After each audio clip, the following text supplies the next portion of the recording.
No último sermão, neste livro, reverendo Silvio Biso tratou sobre o estabelecimento das cidades de refúgio. Se você, por acaso, não ouviu esse sermão, eu sugiro que você hoje, quando chegar em casa, você entre lá no aplicativo da igreja ou no site e você possa ouvir esse sermão tão importante no ensino de Cristo e que também está conectado ao texto que estamos estudando nesta manhã. Josué capítulo 21, a palavra do Senhor que é poderosa, que é boa, que é transformativa para nós nessa manhã, diz assim: Então se chegaram os cabeças dos pais dos levitas a Eleazar o sacerdote, e a Josué filho de Num, e aos cabeças dos pais das tribos dos filhos de Israel. E falar-lhes em Siló, na terra de Canaã, dizendo: O Senhor ordenou por intermédio de Moisés que se nos dessem cidades para habitar e os seus arredores para os nossos animais. E os filhos de Israel deram aos levitas da sua herança, segundo o mandado do Senhor, estas cidades e os seus arredores. Caiu a sorte pelas famílias dos coatitas. Assim os filhos de Arão, o sacerdote, que eram dos levitas, tiveram por sorte da tribo de Judá, da tribo de Simeão e da tribo de Benjamim 13 cidades. Os outros filhos de Coate tiveram por sorte das famílias da tribo de Efraim, da tribo de Dan e da meia tribo de Manassés 10 cidades. Os filhos de Gerson tiveram por sorte das famílias da tribo de Issacar, da tribo de Azer, da tribo de Naftali e da meia tribo de Manassés, em Bazã, 13 cidades. Os filhos de Merari tiveram por sorte, segundo as suas famílias, da tribo de Ruben, da tribo de Gade e da tribo de Zebulon, 12 cidades. Deram os filhos de Israel aos levitas estas cidades e os seus arredores, por sorte, como o Senhor ordenara por intermédio de Moisés. Deram mais da tribo dos filhos de Judá e da tribo dos filhos de Simeão, essas cidades que nominalmente foram designadas, para que fossem dos filhos de Arão, das famílias dos coatitas, dos filhos de Levi, porquanto a primeira sorte foi deles. Assim lhes deram Quiriate Arba. Arba era pai de Aнаque, que é Hebron, na região montanhosa de Judá, e em torno dela e os seus arredores. Porém, o campo da cidade com suas aldeias deram a Calebe, filho de Jefoné, por sua possessão. Assim, aos filhos de Arão, o sacerdote, deram Hebron, cidade refúgio do homicida, com seus arredores, Líbna com seus arredores, Jatir com seus arredores, Estemoa com seus arredores, Olom com seus arredores, Debi com seus arredores, Aim com seus arredores, Jutá com seus arredores e Bet-Semes com seus arredores. Ao todo, 9 cidades dessas duas tribos. Da tribo de Benjamim deram Gibeão com seus arredores, Gaba com seus arredores, Anatote com seus arredores e Almon com seus arredores. Ao todo, 4 cidades. Total das cidades dos sacerdotes, filhos de Arão, 13 cidades com seus arredores. As mais famílias dos levitas de Coate tiveram as cidades da sua sorte da tribo de Efraim. Deram-lhe Siquém, cidade de refúgio do homicida, com seus arredores, na região montanhosa de Efraim, Gezer com seus arredores, Quibzaim com seus arredores e Bet-Oron com seus arredores. Ao todo, 4 cidades. Da tribo de Dan, deram Elteque com seus arredores, Gibeton com seus arredores, Aijalon com seus arredores, e Gate-Rimon com seus arredores, ao todo 4 cidades. Da meia tribo de Manassés deram Taanaque com seus arredores, e Gate-Rimon com seus arredores, ao todo 2 cidades. Total 10 cidades com seus arredores, para as famílias dos demais filhos de Coate. Aos filhos de Gerson, das famílias dos levitas, deram em Bazã da tribo de Manassés, Golã, a cidade de refúgio para o homicida, com seus arredores, e Beesterá com os seus arredores, ao todo 2 cidades. Da tribo de Issacar, deram Quisião com seus arredores, Daberate com seus arredores, Jarmute com seus arredores, e Enganim com seus arredores, ao todo 4 cidades. Da tribo de Azer, deram Misal com seus arredores, Abdom com seus arredores, Eucate com seus arredores e Reobe com seus arredores, ao todo 4 cidades. Da tribo de Naftali, deram na Galiléia Quedes, cidade de refúgio para o homicida, com seus arredores, Amote-Dor com seus arredores e Cartã com seus arredores, ao todo 3 cidades. Total das cidades dos Gesonitas, segundo as suas famílias, 13 cidades com seus arredores. As famílias dos demais levitas dos filhos de Merari deram da tribo de Zebulon, Jocneão com seus arredores, Cartá com seus arredores, Dimna com seus arredores e Naalau com seus arredores, ao todo 4 cidades. Da tribo de Ruben deram Bezer com seus arredores, Jaza com seus arredores, Quedemote com seus arredores e Mefaate com seus arredores, ao todo 4 cidades. Da tribo de Gade deram em Gileade, Ramote, cidade de refúgio para o homicida, com seus arredores, Manaim com seus arredores, Esbom com seus arredores e Jazer com seus arredores, ao todo 4 cidades. Todas essas cidades tocaram por sorte aos filhos de Merari, segundo as suas famílias, que ainda restavam das famílias dos levitas, 12 cidades. As cidades, pois, dos levitas, no meio da herança dos filhos de Israel, foram ao todo 48 cidades com os seus arredores, cada uma das quais com seus arredores em torno de si. Assim foi com todas essas cidades. Desta maneira, deu o Senhor a Israel toda a terra que jurara dar a seus pais, e a possuíram e habitaram nela. O Senhor lhes deu repouso em redor, segundo tudo quanto jurara a seus pais. Nenhum de todos os inimigos, os seus inimigos, resistiu diante deles. A todos eles o Senhor lhes entregou nas mãos. Nenhuma promessa falhou de todas as boas palavras que o Senhor falara à casa de Israel. Tudo se cumpriu. Amém. Vamos orar. Senhor, obrigado pelo teu texto sagrado nesta manhã. Este documento de valor histórico, mas não apenas isso, Senhor, de valor também espiritual para nós nessa manhã. Instrui-nos no Evangelho de Cristo, é o que nós te pedimos em nome de Jesus. Amém. Quando você e eu passamos ali pela Praça dos Três Poderes, se você já passeou por ali, tem um monumento muito engraçado de 2 homens, uma arquitetura assim diferenciada, chamado Os Candangos. Você lembra desse monumento que fica ali na Praça dos Três Poderes? Curiosamente, se você perguntar para muitos brasilienses o que foram os candangos, nós poderíamos nos surpreender com o grande desconhecimento sobre as origens e história da nossa própria cidade. Eu mesmo, durante o período, eu achava que candangos era o mesmo salgadinho que a gente come quando a gente é criança, os fandangos. Eu já cometi esse erro, é verdade. Mas tudo para nós, meus irmãos, começa lá em 1957, quando chegaram os primeiros trabalhadores ao local da nossa futura capital. Pessoas que eram de diferentes origens, de diferentes características sociais. A maioria dessas pessoas eram do norte e do nordeste, e que mesmo sem a garantia de conforto ou qualquer bem-estar, se dispuseram a trabalhar naquilo que era chamado Companhia Urbanizadora da Nova Capital, ou como alguns conhecem, Nova Cap. Gente que saía da sua cidade sem nada, enfrentando dias de estrada em estradas precárias no Brasil, alguns relatos aí de quase 45 dias de viagem de caminhões lotados, gente atraída pela possibilidade de novos começos, de novas oportunidades. E quando eles chegavam aqui em Brasília, eles encontravam um canteiro de obras muito maior do que Águas Claras foi por um período, muito maior. Eles eram fichados e esse imigrante era conduzido ali ao almoxarifado, onde ele recebia um colchão, um cobertor, ele recebia um travesseiro. Os serventes gerais eram alojados em grandes galpões e os mestres de obras geralmente dormiam em pequenos quartos de madeira. O cotidiano dos candangos era um cotidiano muito duro. Os operários trabalhavam das 6 horas da manhã até o meio-dia, faziam um intervalo de 1 hora e depois encaravam um novo turno até às 18 horas. E em muitos casos, dependendo da função que eles tinham, eles chegavam a trabalhar 14, 15, 16 horas por dia, todos os dias, durante um bom período de tempo. Mas aos poucos foram estabelecidos alguns acampamentos com uma estrutura melhor para abrigar as famílias desses moradores. Uma das cidades que nasceu é chamada Candangolândia. Você já foi em Candangolândia antes? Pois é, além das primeiras residências ali, logo a cidade passou a ter posto de saúde, 2 restaurantes, hospital, caixa forte para o pagamento dos trabalhadores, posto policial e até mesmo escola para os filhos dos trabalhadores candangos. E aquela cidade ali, Candangolândia, para quem é de lá, tá, o Jonatas, eu estou vendo o Jonas da Chay ali. Quem é de lá sabe que a cidade é conhecida como cidade-mãe, a cidade que acolhe os trabalhadores, esses trabalhadores dedicados. Inclusive, Candangolândia hoje é parte do patrimônio histórico e artístico nacional. E por que eu estou falando de candangos e Candangolândia? Porque esse texto que nós estamos lendo hoje tem a ver com algo que o Senhor está fazendo na vida de Israel que é muito importante.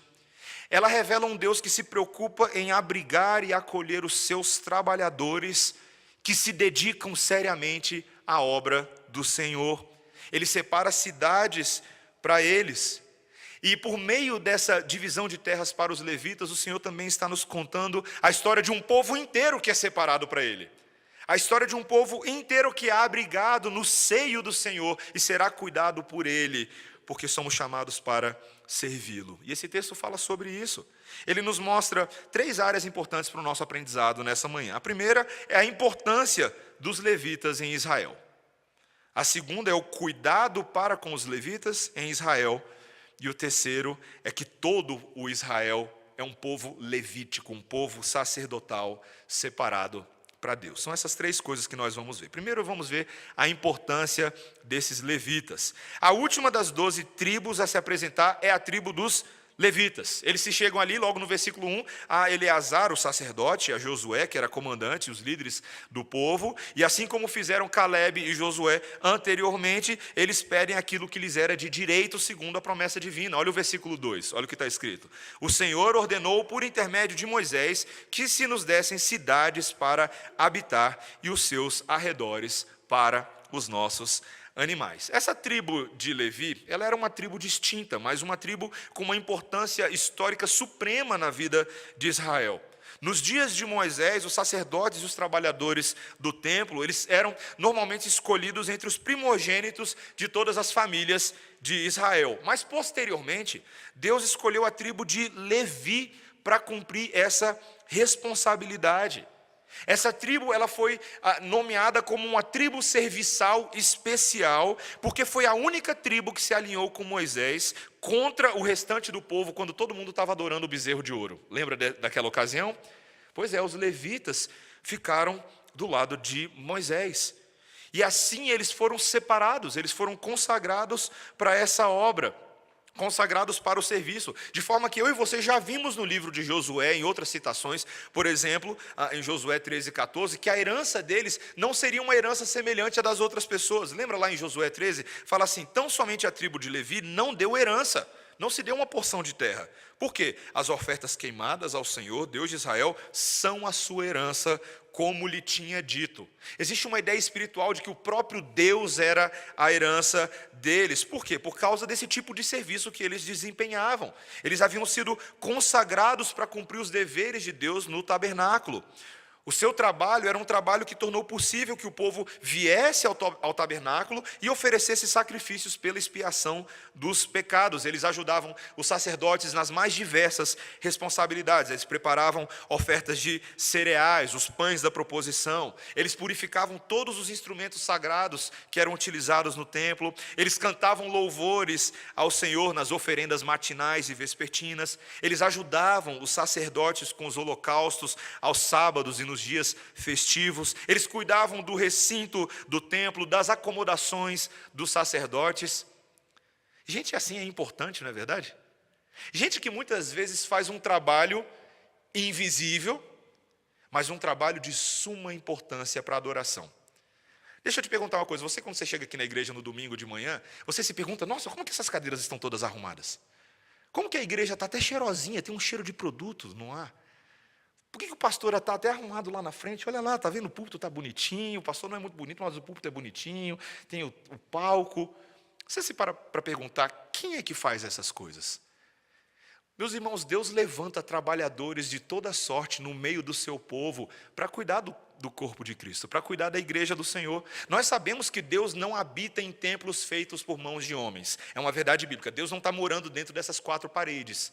Mas essas 4 paredes são uma dádiva do Senhor para que nós possamos adorá-lo. E cuidar desse espaço reflete um espírito de adoração que é simbolizado em coisas externas, mas deve refletir o nosso coração. O nosso coração deve se organizar para adorar a Deus. E por isso que nós devemos valorizar esses trabalhadores rotineiros e invisíveis. Sabe, meus irmãos, existe um movimento muito forte em várias igrejas evangélicas no país hoje, que é o movimento levítico. Os levitas, eu não sei se você já ouviu falar desse. Geralmente os levitas são músicos na igreja, e são músicos celebridade, não é qualquer músico não. É o levita, eu vivo para a obra do Senhor, eu vivo para a música. Então eles acham que eles herdaram, de alguma maneira, o ministério do Antigo Testamento, e eles vivem exclusivamente para a música. Só tem um problema, o levita do Antigo Testamento não era assim. O levita do Antigo Testamento era um servo que servia ao Senhor em toda e qualquer capacidade que se mostrava necessária na sua obra. Ele carregava a cadeira, ele desligava a luz, ele limpava. Meus irmãos, muitos arrogam para si serem levitas nos nossos dias, mas sequer entenderam o princípio bíblico do serviço. E nós precisamos entender que nisso existe um zelo pela adoração. O nosso Deus é um Deus que separa uma linhagem tribal ali dessas pessoas para que a santidade no tabernáculo em Siló fosse mantida, que a glória do Deus que habitava em Israel fosse vista por meio do trabalho dessas pessoas. E nós devemos apreciar esse tipo de atitude, nós devemos apreciar esse tipo de disposição disciplinada daqueles que adoram ao Senhor. Essa é a primeira coisa que nós tínhamos para aprender aqui. Mas veja também que existe um cuidado agora, não somente a importância histórica deles, mas um cuidado de Deus para com eles. Como passa a ser a distribuição da terra? Qual que é a logística? Tudo que vai acontecer aqui em Josué capítulo 21 é um reflexo de Números 35, 1 a 8. Foi a ocasião onde Deus havia dado instruções a Moisés sobre as medidas detalhadas das terras aos levitas, como que seriam essas terras, como que seria ao redor de cada uma das cidades que pertenceriam aos levitas. E como eu falei, em vez de receber uma única porção da terra, como as outras tribos, os levitas receberiam um pouquinho de todo mundo. Cada tribo doaria algumas cidades aos levitas. A primeira sorte, logo no versículo 4, cai sobre as famílias dos coatitas. Quem eram os coatitas? Coate foi o segundo filho de Levi. Apesar de não ter sido o primogênito, Deus escolheu o segundo filho para fazer com que a linhagem sacerdotal de Arão descendesse a partir dele. Nós já vimos esse senso de humor do Senhor, de tantas vezes não pegar o primogênito, a lógica dos homens, e pegar um outro filho para mostrar a sua linhagem espiritual, não meramente biológica ou uma hierarquia dos homens. Então, esses filhos de Coate, eles eram os levitas que tinham uma função ainda mais específica dentro de todo o trabalho levítico. Eles eram os sacerdotes. Quem eram os sacerdotes? Eles eram uma espécie de mediadores do relacionamento entre o povo e Deus. Eles eram aqueles que cuidavam das coisas espirituais mais específicas. Eles abençoavam o povo, eles declaravam a vontade de Deus e instruíam quanto à lei geral e quanto às regras para a purificação. Por isso que aqui eles ganham uma importância e ganham logo uma herança na região montanhosa central, o primeiro centro de adoração de Israel. E é curioso que ele cita logo aí, veja que ele fala sobre cidades em Judá, em Simeão e Benjamim. Talvez você não esteja fazendo associação geográfica aqui, mas é curioso ver que essas cidades da tribo de Judá, Simeão e Benjamim, elas ficavam perto do que viria a ser Jerusalém, onde o templo da adoração estaria posteriormente. Então Deus já está situando geograficamente esses sacerdotes perto do local central de adoração. Depois o texto começa a mostrar para a gente, nos versículos 6 a 8, que vem os filhos de Gerson, os gersonitas, e também os filhos de Merari, os meraritas. Eram respectivamente os filhos do primeiro e do terceiro filhos de Davi. Essas famílias que eram responsáveis por transportar os componentes estruturais do tabernáculo pelo deserto. E aí depois desse primeiro grande bloco do capítulo, você tem agora, a partir dos versículos 9 e 42, um segundo grande bloco que descreve 48 cidades dos levitas ali, que foram cuidadosamente organizadas, que foram cuidadosamente relacionadas como uma espécie de documento administrativo. Existem aqui nesse texto, eu não vou entrar em todos os detalhes agora, mas observações específicas, como a menção de quais delas seriam cidades-refúgio, quais delas foram ocupadas por Caleb, e por aí vai. Mas é muito importante que eu e você nos atentemos para as razões teológicas, políticas e econômicas para Deus fazer dessa forma. Eu quero que você preste bastante atenção nisso. A maneira teológica pela qual Deus está operando aqui num primeiro momento, e a gente precisa lembrar não somente dessa fase aqui na vida de Israel, mas toda a história dos levitas no povo de Israel, é que essas cidades acabaram se tornando como as bases de operação para que os levitas pudessem se infiltrar melhor em cada uma das tribos. Eles estavam sendo espalhados para instruir as tribos no pacto de Deus. E tais bases seriam necessárias precisamente onde se encontram aquelas áreas mais inacessíveis ao santuário central. Veja, você tinha um santuário central, mas tinha gente que morava longe. Como é que você faz? Manda os levitas até eles. Infiltra os levitas no território deles. Existe aqui uma razão teológica séria. Deus está espalhando o seu pacto. Há também uma razão política muito séria aqui. Obviamente, o desejo de assegurar a lealdade de Israel ao Senhor da aliança também implicaria no futuro uma lealdade ao rei que Deus estabeleceria, ao rei Davi. E os levitas, eles ensinavam isso, uma mistura do ensino da aliança e esse envolvimento político numa teocracia em que Deus regeria cada área da vida do povo. Existe aqui também um fator econômico, e talvez esse seja um dos mais significativos. A lista dessas cidades descreve a dispersão dos levitas que não trabalhavam nos grandes santuários.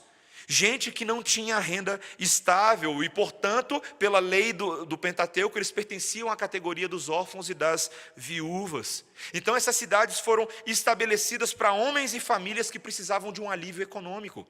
Gente que precisava do seu espaço para ter o seu gado, para ter a sua plantação. E era exatamente isso que eles passaram a ter. Você consegue perceber a quantidade de ensino teológico precioso só nesse texto que nós estamos lendo? Quando eu estava lendo os comentários e percebendo tudo isso, eu falei, gente, vai ser um sermão só de aplicação isso aqui. Porque talvez você não esteja percebendo, mas olha só. Você percebeu a metodologia de plantação de igreja de Deus aqui? Como que o nosso Senhor envia levitas como missionários itinerantes para diferentes porções do território e ali estabelece eles como instrutores de um povo agora espalhado. Ele espalha todos esses missionários. E não só isso, meus irmãos, não só essa forma de enviar, mas o que me impressiona é a unidade confessional e doutrinária dessa obra. A lei que esses levitas ensinariam era uma só. O ensino autoritativo deles por todo Israel era coeso, porque agora esses pastores missionários foram todo mundo ordenados no mesmo presbitério. Todos eles possuíam a mesma visão missional de Deus. E essa denominação israelita está alinhada à vontade de Deus e trabalhando juntos para fazer o pacto dele conhecido. Gente, esse aqui é o ideal de toda visão missionária. Igreja aliada com missão. Igreja e missão. Missões que fluem da vida da igreja. Imagina a conferência missionária anual desses levitas. Pensa só. Pensa o fato de que eles realmente haviam sido enviados para alcançar as tribos de Israel. Não é curioso isso? Que o Senhor espalhe esses homens para levar a mensagem das boas novas, para edificá-los em todo o ensinamento, e para que eles, coerentemente, como uma só mente, desenvolvam a mensagem do Evangelho. Como que tantas agências missionárias no nosso mundo hoje, tantas igrejas precisam desse tipo de mentalidade. A gente vai ter a nossa conferência missionária chegando em agosto, no terceiro final de semana. Reverendo missionário Ronaldo Lidório estará aqui conosco. O tema da nossa conferência esse ano será: a missão de Deus é a missão da igreja. Parece meio óbvio e ridículo falar isso, mas por que não parece tantas vezes? Por que tantas vezes a visão missionária da igreja, a visão evangelística da igreja está desconectada do pacto e da mente de Deus em espalhar a sua glória de uma forma bíblica, de uma forma consistente? Nós vemos aqui uma base clara para isso. Mas mais do que isso, meus irmãos, existe aqui também uma terceira aplicação, o fato de que a distribuição de cidades tiradas de cada tribo ilustra o princípio de devolver a Deus uma porção daquilo que lhes foi dado. Na média aqui, não sei se você percebeu na minha leitura, mas 4 cidades de cada tribo foram dadas aos levitas. Você percebeu isso? Às vezes um pouquinho mais, às vezes um pouquinho menos. Esse é o princípio que nós chamamos de dízimo. Já ouviu falar disso antes?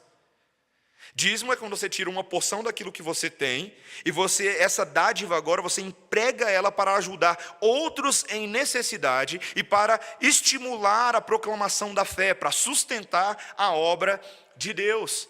Esse princípio é um princípio que percorre todas as Escrituras e demonstra a verdadeira mordomia do povo de Deus, o verdadeiro engajamento do povo de Deus com a obra. No Novo Testamento inteiro, toda vez que nós falamos sobre missão, nós também falamos sobre o sustento da obra, o sustento da igreja, as ofertas que sustentavam, por exemplo, o ministério dos apóstolos. O apóstolo Paulo, em Romanos 16, 26 a 27, ele cita, por exemplo, que aqueles da Macedônia e Acaia levantaram uma oferta fraternal para os pobres, dentre os santos que estão em Jerusalém. Isto, pois, está lá em Romanos 16, isto, pois, lhes pareceu bem como devedores que são para com eles, porque se os gentios foram participantes das bênçãos espirituais dos judeus, também deveriam servi-los com estes materiais. Você está vendo o que está acontecendo aqui? Deus ele está pegando esses levitas, esses sacerdotes que estão dedicando a sua vida pela causa do ministério divino, e falando, eu vou cuidar de vocês. E como é que ele cuida deles? Usando o próprio povo com os seus recursos para a manutenção da obra. Meus irmãos, isso é um princípio bíblico bom, agradável e legítimo ao Senhor. Isso é honrável diante dele. O apóstolo Paulo, ao escrever para Timóteo, na sua primeira epístola, no capítulo 5, ele fala que devem ser considerados merecedores de dobrados honorários os presbíteros que presidem bem, com especialidade aqueles que se afadigam na palavra e no ensino. E qual é o princípio da lei que ele está usando para isso? Porque a Escritura declara, não amordaces o boi quando pisa o trigo, e ainda o trabalhador é digno do seu salário. Isso é bom e honrável, meus irmãos. Nesse ano, uma das coisas que nós queremos levar a igreja a entender é que o sustento da obra do Senhor é um dever do povo de Deus. Por que nós falamos sobre missionários? Por que nós passamos vídeos, como vamos fazer na conferência? Por que de vez em quando circulam informativos missionários? Para quê? Para que eu e você possamos entender que aquilo que eles estão fazendo lá é conectado com o que nós somos aqui. Adoradores em todas as partes do mundo, e nós precisamos nos engajar no sustento dessa obra. Como que eles vão poder pregar de fato se a igreja do Senhor não sustenta, não se compromete, não levanta os recursos para que eles possam fazer isso? Esse é um ensino precioso, meus irmãos, e o cuidado dessas pessoas é um dever do povo de Deus. Mas em último lugar, meus irmãos, há um ensino aqui também para todo o povo, não apenas para os levitas. Os últimos 3 versículos, os versículos 43 a 45, são uma das porções mais importantes de todo o livro de Josué. Assim como na primeira parte do livro, existe ali um relato, até o capítulo 10, até o capítulo 11, um relato da tomada da terra, ali com resumos generalizados. Agora também existe um relato da divisão da terra, que nos mostra o cuidado de Deus pelo seu povo. Veja o que fala o versículo 43. Deu o Senhor a Israel toda a terra que jurara dar a seus pais, e a possuíram e habitaram nela. O Senhor lhes deu repouso em redor, segundo tudo quanto jurara a seus pais. Nenhum de todos os seus inimigos resistiu diante deles. A todos eles o Senhor lhes entregou nas mãos. Nenhuma promessa falhou de todas as boas palavras que o Senhor falara à casa de Israel. Tudo se cumpriu. Amém? Esse é o nosso Deus, meus irmãos. No meio dessa história conturbada do povo de Israel, no meio dos pecados de Acã, no meio da falta de fé de Josué, no meio da confusão política das tribos, Deus soberanamente cumpriu tudo aquilo que ele havia prometido aos pais, a Abraão, a Isaque, a Jacó, a Moisés, ao povo que estava escravo no Egito. Meus irmãos, de fato, a terra foi conquistada e a terra foi distribuída. Nosso Deus não é poderoso? Nosso Deus é tão grande, tão maravilhoso, para fazer tudo aquilo que Ele se propõe a fazer, mesmo quando as circunstâncias não cooperam. Mas a pergunta que fica aqui, meus irmãos, é por que essa divisão das terras termina com a tribo de Levi?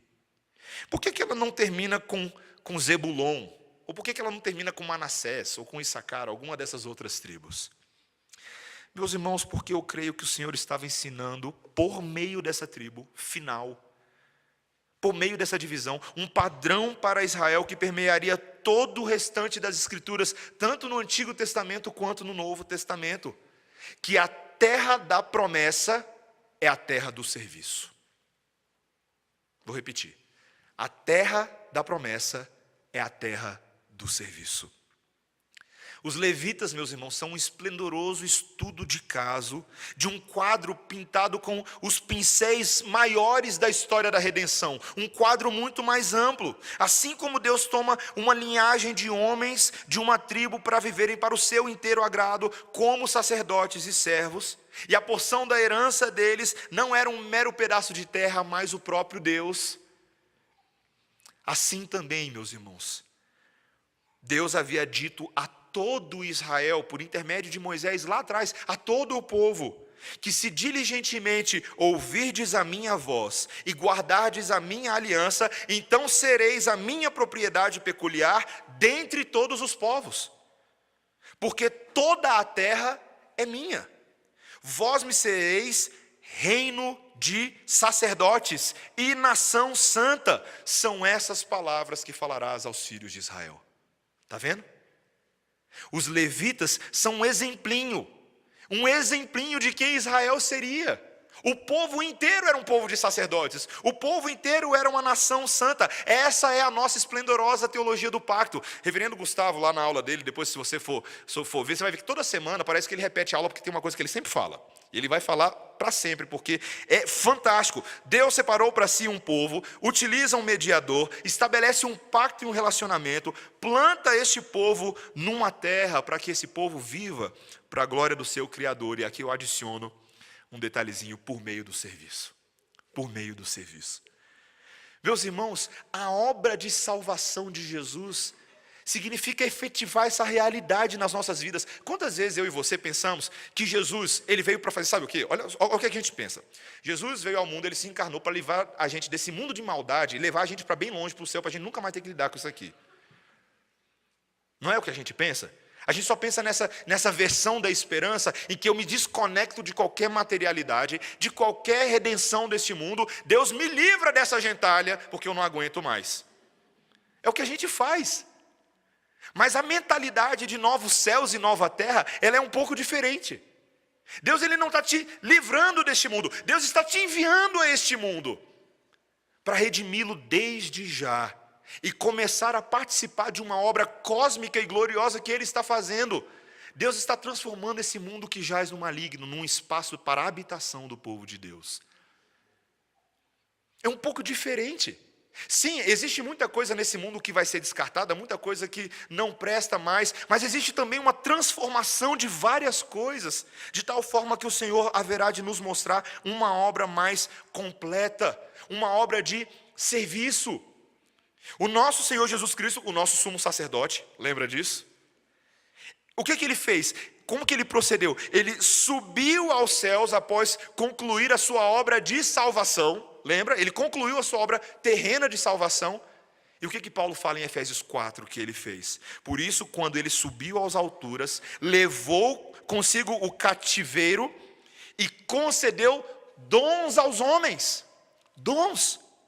Ele mesmo concedeu uns para apóstolos, outros para profetas, outros para evangelistas, outros para pastores e mestres, com vista ao aperfeiçoamento dos santos, para o desempenho do seu serviço, para a edificação do corpo de Cristo, até que todos cheguemos à unidade da fé e do pleno conhecimento do Filho de Deus, à perfeita varonilidade, à medida da estatura da plenitude de Cristo. Eu amo esse texto, presbítero Cláudio também.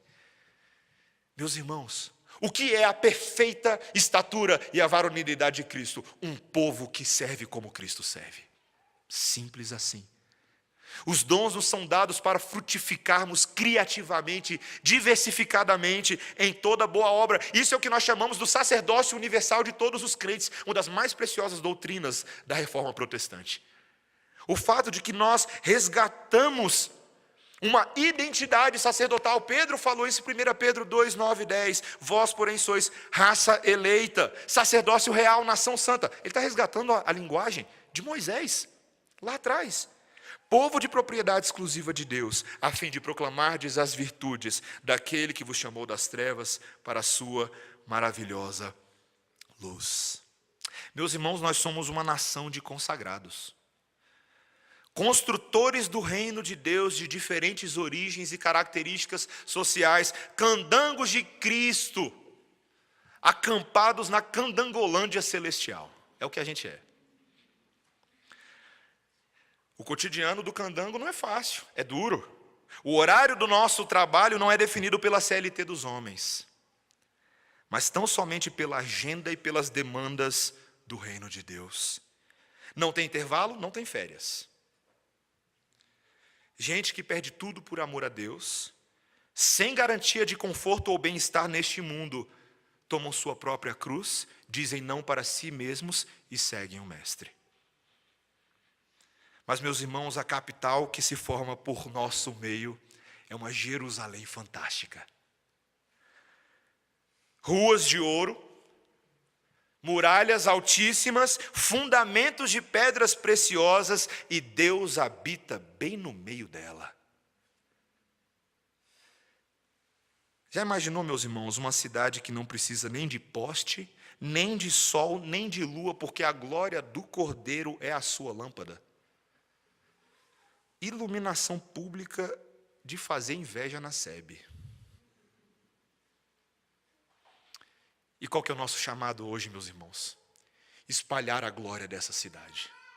Espalhar a identidade, a esperança, por meio de mãos e braços dispostos e mangas arregaçadas. Nós somos coparticipantes de uma obra maravilhosa que Deus está realizando por nosso intermédio, por nossos lábios. Deus está realizando com as nossas próprias vidas. Esse texto, meus irmãos, é uma das maiores e principais convocações ao serviço cristão que eu e você podemos ter. Você tem servido ao Senhor hoje? Você tem intencionalmente disposto o seu tempo, suas capacidades, habilidades, seus recursos para o Senhor hoje? Talvez você seja um daqueles que já está na redenção há um tempo, esquentando o banco. E se acostumou um pouco com isso. Talvez você precisava, de um primeiro momento, sentar e ouvir a palavra de Deus. Isso é bom, mas, meus irmãos, ninguém foi chamado para ficar ouvindo a vida inteira. Ninguém.